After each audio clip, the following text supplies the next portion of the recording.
Olá, toda semana aqui no Câmara Livre, a nossa ideia é, através dos nossos convidados, trocar experiências, trajetórias de vida, informações, planos, ações com você que está em casa. E, eventualmente, a partir dessa nossa contribuição pública, fazer com que você tenha a oportunidade de olhar o mundo ao seu redor a partir da experiência dos nossos convidados.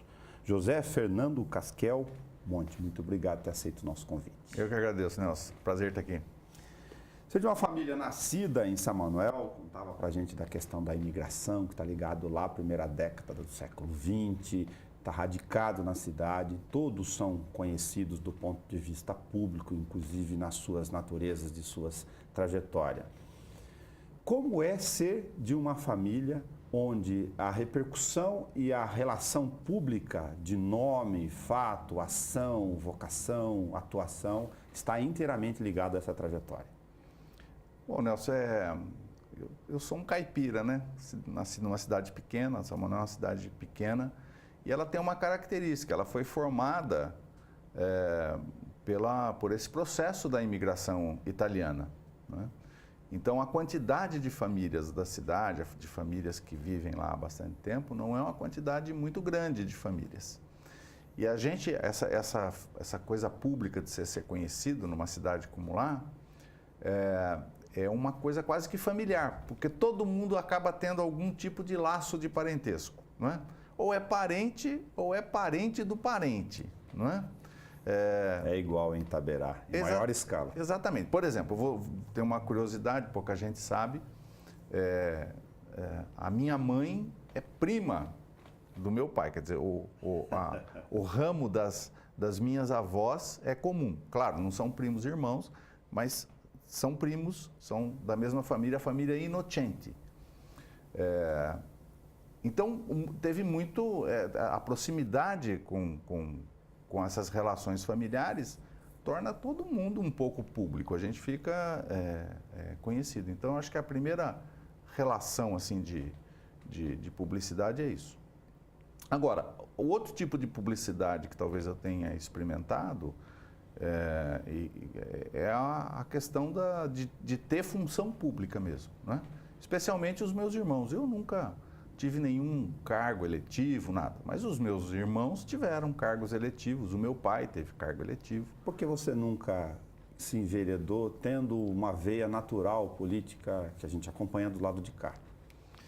Sei lá, né? Eu acho que é uma resposta difícil talvez seja um conjunto de circunstâncias, mas talvez o motivo principal, pensando isso, sabe que eu nunca fiz uma grande reflexão sobre isso, mas talvez o motivo principal tenha sido a minha carreira médica, que sempre tenha colocado um limite nisso, né?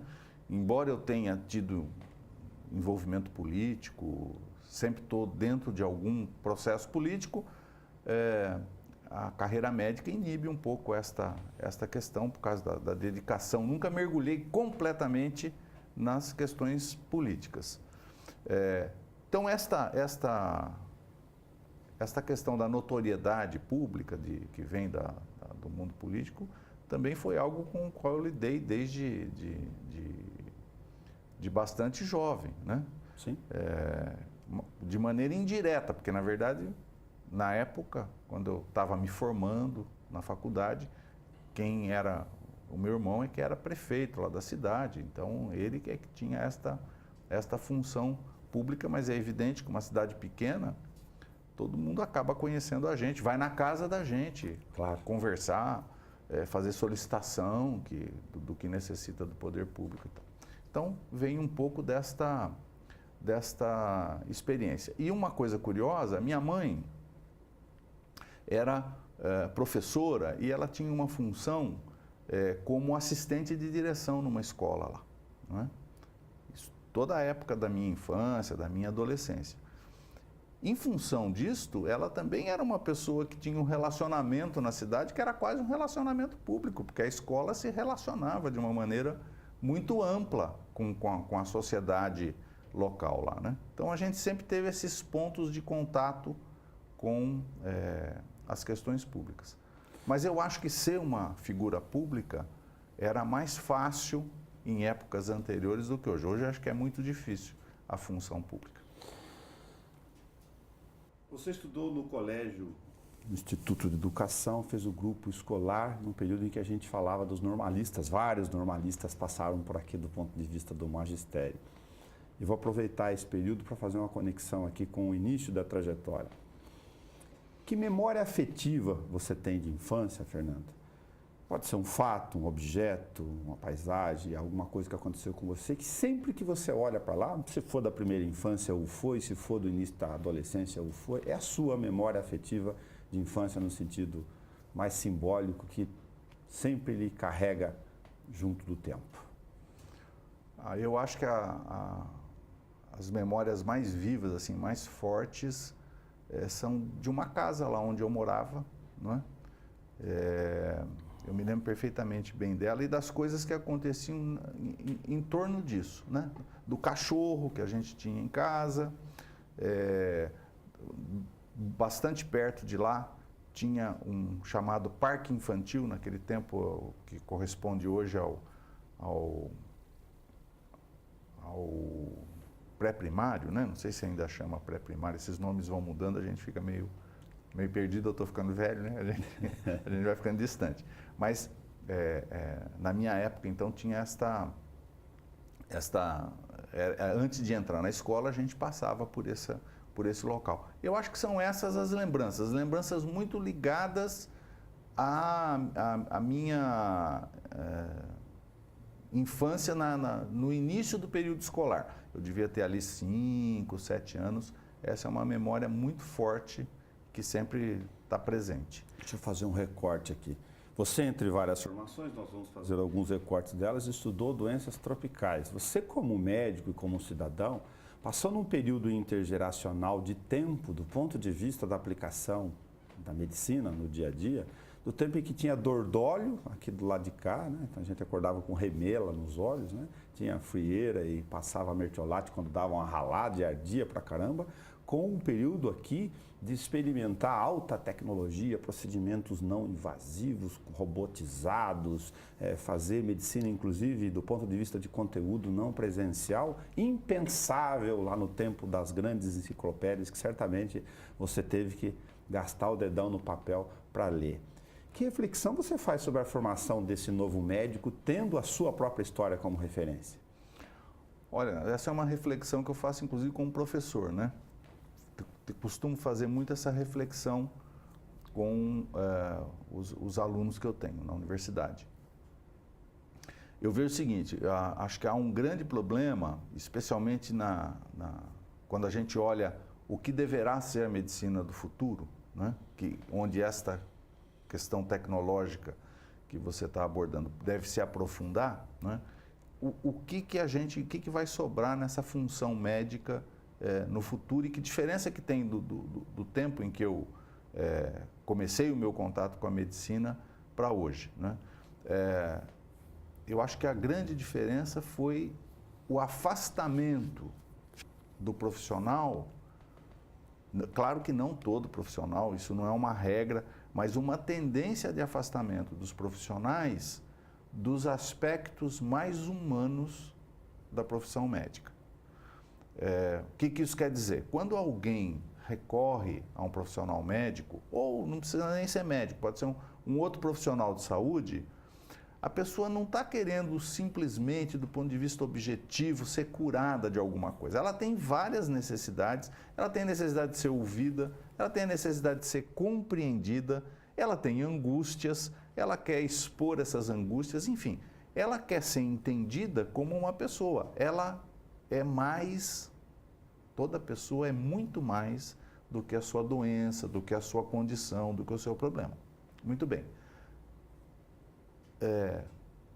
Quando eu comecei o meu contato com a medicina, a nossa proximidade com estas características do profissional médico eram muito mais intensas do que hoje. O cuidado, o profissional médico como cuidador era um fenômeno mais intenso. Hoje eu percebo que uma grande parte da medicina está muito ligada à tecnologia. Então, você cuida do problema que a pessoa tem, pode ser uma doença, pode ser uma condição, pode ser uma necessidade de uma cirurgia. Você está focado naquilo e você mal sabe, não é? Como é que a pessoa chama, quais são os familiares dela, como é que ela vive dentro da família, ou seja, o conjunto de coisas que faz daquela pessoa uma pessoa e que tem uma importância enorme. Por que eu estou dizendo tudo isso? E qual é a minha preocupação futura? É o seguinte, toda essa parte tecnológica que transformou grande parte dos profissionais médicos em técnicos, tudo isto, a tendência com o desenvolvimento de inteligência artificial, já tem várias iniciativas no mundo a esse respeito, a tendência é isso ser substituído por máquina. O que vai sobrar para o profissional? Vai sobrar o que a máquina não consegue fazer, que são as relações humanas, entendeu? Então, talvez a gente tenha que fazer uma grande volta a esses conceitos mais originais da medicina, com os quais eu tive a oportunidade. Eu sou formado há 35 anos, né? Então lá, quando eu comecei na área médica, a gente mergulhava mais profundamente nesses aspectos do que hoje. De certa forma, você não está falando de uma certa contradição da chamada anamnese, usando uma linguagem da conversa médico-paciente lá na origem, em relação... Você tem, de um lado, algumas áreas com um marcador genético específico que desenvolveu ou não determinado tipo de anomalia, enfim, e, de outro lado, a necessidade de que a gente cuide da chamada atenção básica, sabendo, bom, eu tenho aqui dados informatizados que eu mapeio quem são, quantos são, como vivem, condições sanitárias, para que eu leve isso dentro de um programa de saúde. Você experimentou essa função como gestor de forma bastante significativa, para que eu consiga achar, então, qual é esse futuro. Pensar nele. Veja bem, hoje, pegando esse exemplo que você está dando, você consegue mapear geneticamente algumas coisas. Não consegue mapear tudo ainda, nós ainda estamos ensaiando isso, mas se consegue mapear geneticamente várias coisas. A questão é o seguinte, se você for um médico que está muito concentrado nisso, né, numa questão desse tipo, né, em fazer esse mapeamento, a pergunta que fica é assim: mas naquela pessoa que você está cuidando, é importante isso para aquela pessoa? Isso é importante para a gente, como profissional, porque você consegue ter uma previsibilidade, né? Você consegue prognosticar a evolução de um indivíduo. Então, é importante para a gente ou é importante para ele? Porque você pode achar uma condição que eventualmente possa ser importante, ele pode prevenir algo e tudo mais, ser muito relevante para ele, ou pode não ter relevância nenhuma. Então, nós temos o profissional de saúde, como eu disse, eu acho que vai além do médico, ele precisa conversar, ele precisa dialogar, ele precisa compreender o outro indivíduo com o qual ele está se relacionando numa relação que é uma relação profissional e terapêutica. Mas ele precisa entender isso, porque senão é uma frustração. Tem um monte de medida preventiva, né? Por que as pessoas não adotam as medidas preventivas necessariamente? É porque elas não sabem? Nós estamos aqui no meio hoje, nós estamos vivendo uma epidemia de dengue. Sim. Aí, é uma ideia prevalente na nossa sociedade que o problema é que as pessoas são porcas, são sujas, não cuidam. Dentro de casa. Dentro de casa, o mosquito cria lá. Mas por quê? Porque, veja, não é falta de conhecimento, não adianta fazer campanha de esclarecimento. Faz 25 anos que nós falamos a mesma coisa, onde é que cria na latinha, no copinho, não sei o quê. Por que nós não vamos uma vez por semana no ralo que isso, não usa naquele... Tira... Por quê? Eu acho água que parada limpa de lá. A gente entende mal por quê, não é? Então, a gente constata um fenômeno, mas a gente não vai profundamente em por que as pessoas não fazem isso. Isso é um problema coletivo. Um problema individual. As pessoas sabem hoje que várias práticas, vários hábitos são complicadores da sua saúde. Por exemplo, o hábito de fumar, não é? Sim. E não é porque a pessoa não sabe. Há uma série de profissionais de saúde, inclusive médicos, felizmente hoje é bastante mais raro do que já foi no passado, mas que fumam, não é? sem nenhuma recriminação nisso, mas é porque o indivíduo não sabe, não tem conhecimento? É claro que ele tem conhecimento. A gente tem que entender as outras naturezas que as práticas, como é que as pessoas se comportam têm. Então, eu estou falando tudo isso usando como exemplo para dizer que as pessoas têm inúmeras dimensões. O ser humano é algo muito complexo e ser um médico no mundo contemporâneo vai ter cada vez mais a importância de compreender o humano. Não só compreender o humano do ponto de vista da sua relação com as doenças, mas entender o humano nas suas várias dimensões. Você estudou, entre outras coisas, na área de pós-infectologia, a questão de doenças tropicais, a tuberculose em específico, né? E lidou em as outras áreas, Anselis, aqui no Instituto Lauro de Souza Lima, que é uma experiência antiga, está na Universidade Federal de São Carlos. Vamos falar um pouquinho sobre o programa de São Paulo, que é bastante interessante, o PROAD. Mas aí o mesmo ser humano que a gente está falando aqui, o nosso país é um negócio interessante, né? Ele fala, pô, voltou, não vou chamar de surto, mas reapareceu o sarampo. Febre amarela matava macaco aqui perto de Piraju, não sei o quê, apareceu em Sarutaiá. Voltamos. Na dengue a gente já comentou que a gente sabe que é porquice em boa escala e não resolvemos. O país resolve problemas, volta para a lista, não resolve problemas e a roda não gira. Veja bem, o país, né, você até perguntou da questão de mudanças também que aconteceram no mundo das doenças tropicais. A gente também teve um monte de incorporação de tecnologia, a gente consegue lidar com as doenças hoje mais facilmente, o desenvolvimento tanto de métodos de diagnóstico quanto de métodos terapêuticos, né? Antivirais. Né? Na época que eu me formei não existiam antivirais, hoje há vários antivirais para vários problemas. Muito bem. Então teve esse desenvolvimento tecnológico. Então por que a gente fica com a sensação de que tem coisa que está voltando? Bom, há vários motivos para isso. Cada uma das coisas que pode estar retornando, das doenças ou dos problemas, tem que ter um olhar específico, porque as causas podem ser causas muito diferentes. Por exemplo, a questão de dengue, que é uma coisa que retornou. A gente já teve dengue no passado, nós tivemos uma eliminação, fomos considerados pela Organização Mundial de Saúde eliminados do mosquito em 1950 e pouco, e depois nós acabamos infestando de novo, tanto o país como o mundo. Bom, daí os especialistas dizem que tem uma certa contribuição do aquecimento global, tem uma série de coisas, mas tem uma grande questão nisso tudo, que é a nossa urbanização. O jeito que nós fizemos a nossa urbanização leva a condições propícias para a infestação por Aedes aegypti. Nós fazemos processos de urbanização desorganizados, com problema em coleta de lixo, com uma série de problemas. Então, o jeito de nós vivermos a vida urbana levou a isso. Então, isso é uma coisa. Quando a gente vai pegar, por exemplo, sarampo. Sarampo é outra coisa de outra natureza. O sarampo tem a ver com movimentos que são movimentos que, na verdade, são mais movimentos fora do país do que aqui e que podem dar repercussão aqui. O que aconteceu lá fora? Se começou a ter ideias exóticas e absolutamente sem nenhuma evidência de que vacina tem problema, de que vacina faz mal, de que vacina pode dar problema. Isso não existe.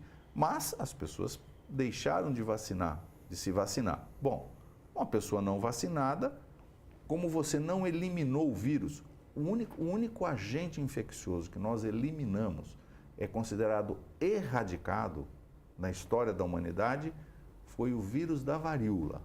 Foi o único.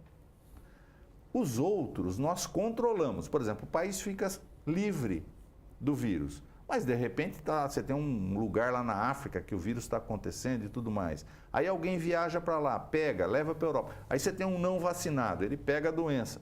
Esta coisa mesmo que aconteceu no Brasil recentemente. Um navio se contaminou, tinha gente contaminada com sarampo. Provavelmente porque não fez o processo de vacinação. O Brasil sempre foi um país muito destacado nessa área de vacinação. Tanto é que nós controlamos o sarampo. Sarampo é uma doença grave, especialmente para criança pequena, criança desnutrida, criança que tem condição adversa de vida, morre de sarampo. Nós controlamos com o processo de vacina. A doença controla, não tem mais, ninguém mais escuta falar naquilo, acha que aquilo não existe, para de vacinar. Para de vacinar. Na hora que para de vacinar, o vírus volta. É uma relação simples assim. Febre amarela, a mesma coisa, é uma doença que tem vacina. As pessoas que foram acometidas de febre amarela em tempos recentes foram pessoas acometidas porque não se vacinaram. Não eram pessoas vacinadas. A vacina é muito eficaz. Ah, mas teve um aumento do vírus na população de macacos. Provavelmente. E nós não vamos controlar a febre amarela nos macacos. Não tem como fazer isso. Sabidamente não tem como fazer. Então, tudo bem que o vírus está lá, circula entre os macacos e tudo mais. Tem as chamadas epizootias, que são as epidemias que dão nos animais. Mas ele não vai atacar o ser humano porque as pessoas estão vacinadas. Qual foi a razão de ter tanto caso de febre amarela? As pessoas não se vacinaram, entendeu? Então, além de outras coisas, a entrada, hoje a circulação de pessoas no mundo faz com que a troca desses agentes infecciosos seja bastante mais fácil. Antes todo mundo era um pouco mais isolado no mundo, no seu espaço, era mais difícil entrar coisas. Então, o fato da gente ter tido infestação por Aedes aegypti fez com que entrasse chikungunya, fez com que entrasse zika vírus. Isso não foi um problema ainda aqui no nosso território, mas eu acredito que vai ser um problema. Se a gente não controlar a infestação por Aedes aegypti, as próximas coisas que nós vamos ter vão ser chikungunya, vão ser zika vírus, essas coisas vão acontecer. Então veja, fazendo uma síntese disso, né? Cada doença tem uma razão específica, não é? E todas elas estão, de certa forma, ligadas aos nossos hábitos, como a gente se comporta, não é? E ao nosso estilo de viver.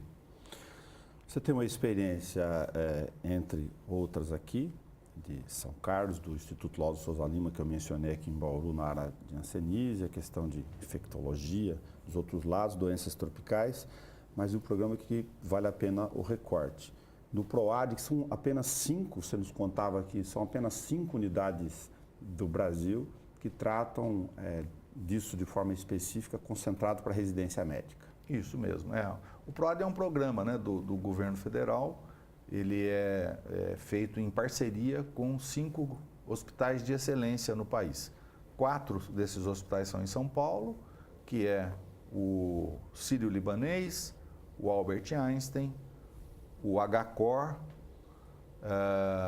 e o Hospital Alemão Oswaldo Cruz, são os 4 de São Paulo, e no Rio Grande do Sul, o Hospital Moinhos de Vento. Então, esses hospitais, eles têm isenção fiscal para fazerem processos de formação na área da saúde ou fazerem projetos que solucionem algum problema de saúde e tudo mais. E eu tenho uma atuação dentro disso, sou professor em atividades que são feitas dentro do Hospital Sírio-Libanês. E atualmente a área que eu estou lidando, eles têm várias outras áreas, mas a área que eu estou ligado é uma área de formação de pessoas para fazer não só gestão, também gestão e suporte técnico para programas de residência, tanto residência médica quanto residência multiprofissional. Deixa eu falar de uma questão de comportamento humano da sociedade um pouquinho. A gente está, ocasionalmente, enquanto a gente está gravando aqui, vivendo um período, não sei se é só uma bolha de ódio, mas vivendo uma bolha de ódio de relações humanas. Nós podemos discordar, mas nós aprendemos, por uma questão de civilidade e de convivência, a dialogar, né? Tivemos experiência disso, estamos fazendo um testemunho aqui ao longo do dia a dia.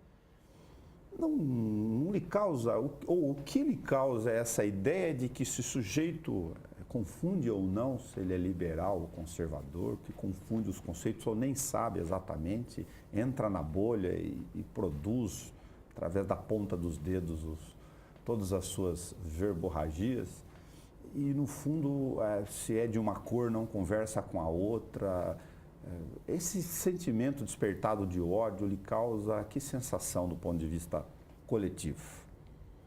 Me causa medo. Me causa medo. Porque eu acho que nós estamos vivendo, Nelson, dentro desse sentido, uma era de radicalismos, né?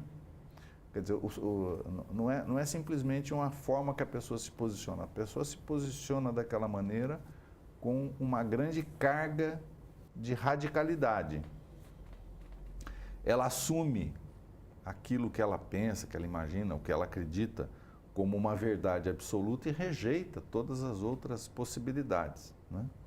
Então, este mundo dos radicalismos é construído não só com coisas que são evidências, que são importantes, às vezes são construídos em cima de grandes mentiras. Eu acho que este é uma talvez das coisas que mais me assuste. A minha geração, Nelson, eu estou com 60 anos, a minha geração foi uma geração que se desenvolveu em cima da racionalidade. Então, como é que era o processo natural da vida de uma pessoa? Era a pessoa estudar, adquirir conhecimento, ler, ter contato com vários autores e você formar uma imagem das coisas em cima de uma certa racionalidade, de uma certa verdade, seja histórica, científica. Então, a gente não acreditava nas coisas só por acreditar. Você acreditava como verdade aquilo que era produto do conhecimento, né? Produto de uma racionalidade, de alguma maneira. Muito bem. O que eu sinto hoje é que vários dos radicalismos que a gente está mencionando aqui, eles não têm nenhuma base racional. Nenhuma base racional. Várias das coisas construídas são construídas em cima de mentiras. Então a pessoa acredita naquilo, é quase como se fosse como uma religião. Ela acredita naquilo, mas aquilo tem alguma comprovação? Não tem nada. Então, eu particularmente tenho uma grande dificuldade, inclusive, de dialogar com isso, porque, veja, a minha base, o meu jeito, o jeito que funciona o meu cérebro é um jeito racional, vem de fatos, de coisas que eu comprovo, que são verdades, não é? Aquilo que vem de outras origens não tem sentido. Por exemplo, para dar um exemplo agora contemporâneo, não é nem contemporâneo, bastante atual, dos dias atuais, a respeito dessa divisão entre o que é esquerda, o que é direita, se o comunismo é de esquerda, não é de esquerda, o fascismo é de esquerda. Veja, não é um problema do ponto de vista da classificação, é um ponto de vista, é um problema do ponto de vista de não entender como é que foi a dinâmica da história, não é? Então, o jeito que você rotula, por exemplo, o fascismo não é muito importante. Agora, é importantíssimo entender que o fascismo era algo que se contrapunha ao regime soviético, ao regime comunista. É importante entender essas contraposições, porque você vai entender qual é a marcha que a humanidade fez para chegar até aqui, como é que foi o processo civilizatório. E parece que a gente está deixando essas coisas de lado. Aí o sujeito acredita naquilo, você fala, mas por que você acha? Quer dizer, ele fala, não, porque eu acho que é assim. Bom, então é difícil fazer esse diálogo. Muito bem. E dentro disso, voltando especificamente na questão que você colocou dos ódios, é um pouco isso. Este olhar só de um lado, de uma tendência, de um recorte que rejeita os outros, eu acho que está na origem de vários dos ódios, entendeu? Eu odeio aquilo que eu não reconheço, aquilo que eu não sou, aquilo que eu não admito, aquilo que eu não aceito. Então, eu rejeito aquilo completamente.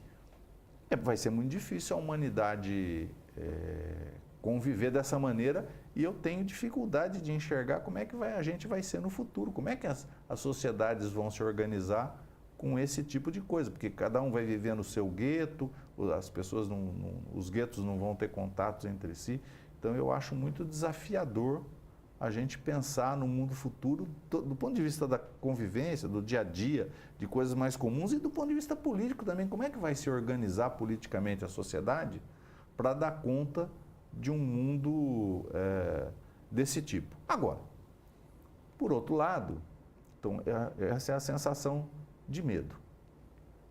Numa reflexão mais isenta de sentimentos, né, mais da racionalidade, eu penso o seguinte: isso também pode ser uma fase absolutamente transitória e circunstancial do que a gente está passando, e isso seja uma onda que passe e a gente volte aos trilhos que a humanidade já sempre seguiu. No tempero da sua visão de mundo sobre a questão da vida e das doenças em especial, que dose você dá para as relações intergeracionais, espirituais e da ideia de que a mente é que pode sim fazer a transformação de algo que esteja acontecendo como anomalia dentro do meu corpo nesse momento? A minha importância a isso é muito grande, Nelson. Veja, são coisas que eu não tenho uma explicação acabada sobre isso, né? Esse é um pouco um mundo do desconhecido. O poder da mente, a espiritualidade, coisas que o ser humano pode mobilizar, as próprias crenças, e que são importantes no processo da convivência dele com doenças, no próprio processo de cura dos indivíduos. Eu sempre conto uma história vivida por mim, que foi uma experiência muito marcante. Eu, como infectologista, trabalhei com AIDS na década de 90, numa época em que você não tinha tratamento antirretroviral eficaz como você tem hoje, né? E as pessoas morriam rapidamente, né? E numa proporção bastante grande. A gente convivia muito frequentemente com a morte. E eu vi muitas vezes, você tinha dois indivíduos, esses dois indivíduos tinham exatamente o mesmo problema, ou seja, do ponto de vista biológico, era a mesma doença, uma evolução bastante parecida, a evolução clínica, então eram situações bastante parecidas. É como se o indivíduo tivesse uma energia vital. O indivíduo que se agarrava a essa energia vital com vontade de viver, sobrevivia. Na grande maioria das vezes. O indivíduo que desistia é um indivíduo que a gente quase não tinha a chance de salvá-lo. Então, isso me propiciou enxergar alguma coisa que eu não consigo explicar, eu não tenho uma explicação racional para isso, mas eu sei que interfere na evolução das pessoas. Há uma energia vital, um motor vital para se viver e para se relacionar, inclusive, com as doenças, que é bastante importante. Então, isso do ponto de vista bastante radical. E do ponto de vista da relação do nosso, a gente poderia chamar de espírito, mas tem um pouco a ver com as nossas vivências psíquicas, não é? Hoje é sabido, as pessoas que são, por exemplo, deprimidas têm mais doença infecciosa do que as pessoas que não são deprimidas. Isso, os estados mentais interferem nos estados imunológicos do indivíduo, ou seja, no sistema de defesa dos indivíduos. Isso tem implicações. Isso está totalmente desvendado? Não está ainda. Pode ser que um dia a gente desvende, mas eu acredito muito que nós seres humanos, somos muita coisa além da nossa biologia. Fernando, se você tivesse, uma questão bastante simplista, mas simbólica, se tivesse todas as ferramentas disponíveis, humanas, materiais aqui na mão agora para a gente poder escolher. Fernando, vou te dar todas as ferramentas para você poder construir aqui na nossa aldeia uma relação de serviços que possa ter dados de uma determinada população, saber na mão, informatizado, que na Vila Cardia tem mais idosos, que, portanto, lá não precisa pôr pediatras, para montar uma rede de unidades básicas para fazer essa atenção básica rodar e ter escala de diagnose na ponta com os equipamentos e os encaminhamentos de média e alta complexidade. Você formaria essa rede desse jeito ou é outra na sua cabeça? Não, o formato dela é mais ou menos esse mesmo, viu, Nelson? O que nós temos na nossa realidade aqui foi algo que eu vivi como secretário e mencionei isso diversas vezes. O que nós temos aqui é uma insuficiência da rede de atenção básica. A gente deveria ter uma rede de atenção básica pelo menos com o dobro do tamanho da rede de atenção básica que a gente tem. As outras coisas que acontecem são um pouco decorrência desta fragilidade, ou dessa... Não é bem uma fragilidade, porque aquilo que a gente tem funciona bem. É insuficiência mesmo. Capilaridade. Exatamente. A gente deveria estar mais capilarizado. E uma deficiência específica que eu acho que nós temos na nossa cidade, que acho que hoje está cada vez mais claro isso, né?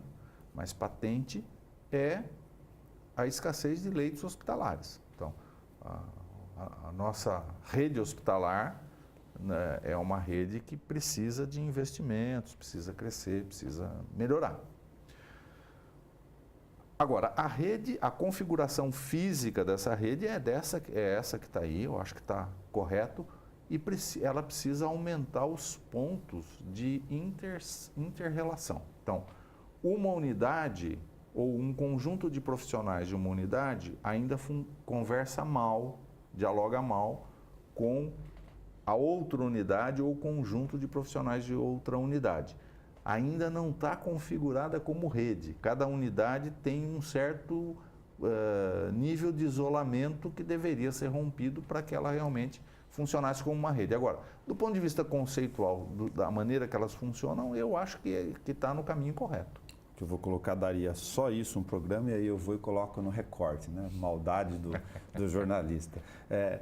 Essa ideia da aposta da cadeia de saúde pública de Bauru, pensando em projetos que andaram ou não andaram, não importa, mas de que se desenvolver sim a faculdade de medicina humanizada, diferente do chamado Polo USP, programado para Ribeirão, com outra característica, muito mais na linha que você acabou de abordar conosco aqui, integrado ao selo USP da nossa certa capacidade de ter algumas unidades, algumas áreas, embora estejamos sem o Manuel de Abreu, embora estejamos asfixiando o hospital de base, enfim, essa cadeia pública de saúde existe na sua cabeça do ponto de vista de potencial ou ela é só uma vontade?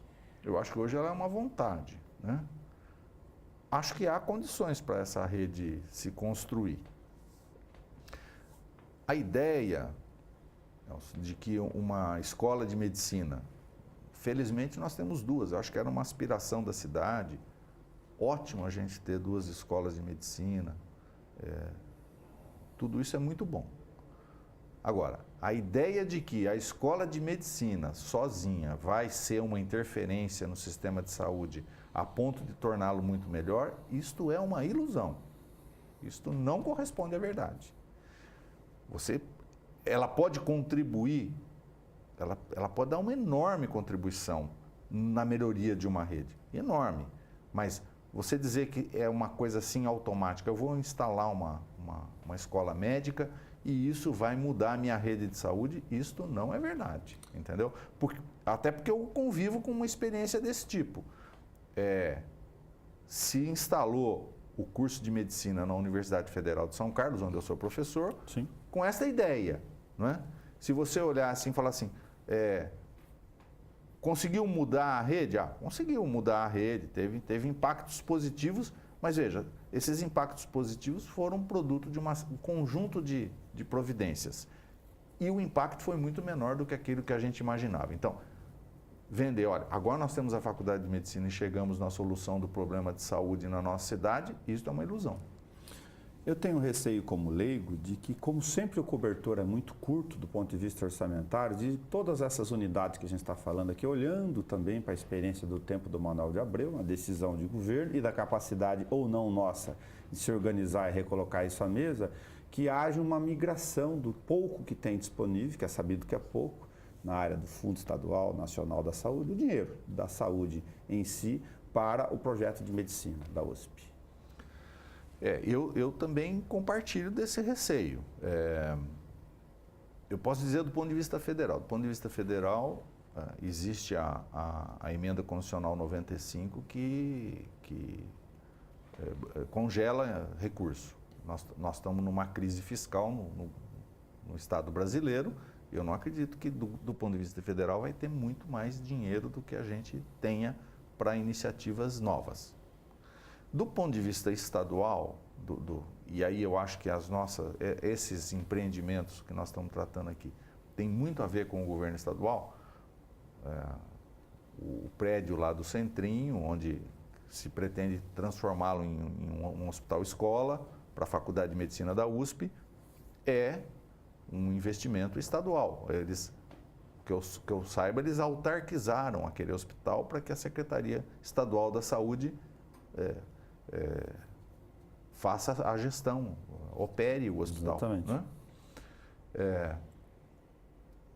Eu acredito no seguinte, no que eu tenho visto, eu posso estar enganado, mas que é uma percepção, eu não estou participando de perto dessas coisas, mas tenho visto entrevista do secretário e tem uma interpretação, acho até que pela experiência que eu tive nas coisas que eu fiz na vida, tem uma interpretação privilegiada. A minha interpretação do governo estadual neste momento é uma interpretação contracionista, ou seja, eles vão contrair os investimentos. Não é uma tendência expansionista. Haja visto que o secretário estadual de saúde veio aqui e disse, olha, aquilo que estava planejado de ter uns leitos a mais aí já não vai acontecer. Por quê? Porque eu acho que faz parte desta contração. Então, não enxergo que você vai ter, por iniciativa do governo estadual, sem outros elementos, a iniciativa de fazer grandes expansões de leito aqui na cidade de Bauru. Então, eu vejo que a minha sensação, né, que é o que você está perguntando, a minha sensação mais íntima é que nós vamos ficar mais ou menos do jeito que a gente está durante muito tempo. Olha como a simbologia das palavras é muito boa na língua portuguesa. Fernando, depois de vividos 5 décadas completadas, meio século, que é a força da expressão, fica mais fácil responder agora por que medicina? Fica mais fácil responder, Bom, medicina, eu sempre quis ser médico, desde que eu era menino, criança. Não me lembro de outro desejo. Embora eu tenha feito um outro vestibular que eu vou contar para você aqui em primeira mão.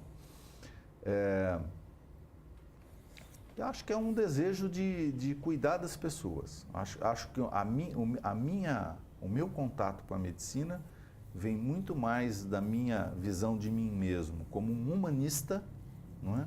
Do que com alguém que tenha um grande fascínio pela tecnologia, embora isso também me fascine, mas acho que vem desta ideia de humanismo. Eu sou daquelas pessoas que me afilio, né, nas correntes humanistas. Então, veio daí e ao longo do tempo eu exerci, convivi com a profissão médica cada vez com mais convicção. Mas o que eu ia falar em primeira mão é que o outro curso que eu prestei, no ano que eu entrei na Faculdade de Medicina, eu ao mesmo tempo entrei num vestibular em jornalismo. Opa! E aí fiquei em grande dúvida do que eu ia fazer, né? E aí acabei optando por medicina, mas acabei... Sem presunção, a gente também cuida de doenças. Então como medicina foi depois, tem lá no meu histórico de vida, tem lá uma matrícula no curso de jornalismo lá na PUC de Campinas. Eu ainda fico bastante aborrecido quando tem algum problema ou alguém me conta que foi no médico e ele não olhou no sujeito ou não colocou a mão no sujeito. É isso mesmo. Você sabe que ao longo da minha vida pública, né, de secretário conversando com as pessoas. A grande questão que as pessoas têm é essa, né? As frases que eram mais... Não era assim, o médico não me curou. As pessoas não falavam isso. As pessoas diziam assim, o médico não olhou na minha cara. Ou elas diziam assim, o médico nem sabia o jeito que eu estava vestido. Não é? Então, isso quer dizer que é um mau médico? Não, não quer dizer que é um mau médico. Pode ser que seja um ótimo médico, pode ser que o enfoque que ele tenha dado para o problema de saúde que tenha sido levado até ele, tenha sido uma coisa adequada. Mas ele descuidou dessas outras dimensões que a pessoa tem, que a gente já tratou aqui, que não é só a doença. Fernando, muito obrigado pelo recorte. A ansiedade do recorte é no mesmo tamanho da vontade de fazer uma série de outras perguntas. Vai ser um prazer. Mas é natural, depois a gente fica pressionado pelo tempo, mas pela troca, e aqui um depoimento pessoal de jornalista, e pela troca ao longo do tempo, da paciência sua de poder contribuir também com as nossas angústias, de querer saber além do que a gente não conhece. O jornalista faz isso todo dia. Quando a gente fica velho, Nelson, a gente acaba ficando com muita coisa para contar, né? Muito obrigado. Eu que agradeço. Foi um prazer, viu, Nelson, estar aqui com você. Nós conversamos hoje com um médico, mas o sanitarista, o infectologista, o homem da relação humana da medicina, José Fernando Casquel Monte. Até o nosso próximo encontro. Você encontra esse programa, como os demais, na íntegra, também no YouTube. É só clicar em vídeos. Até lá.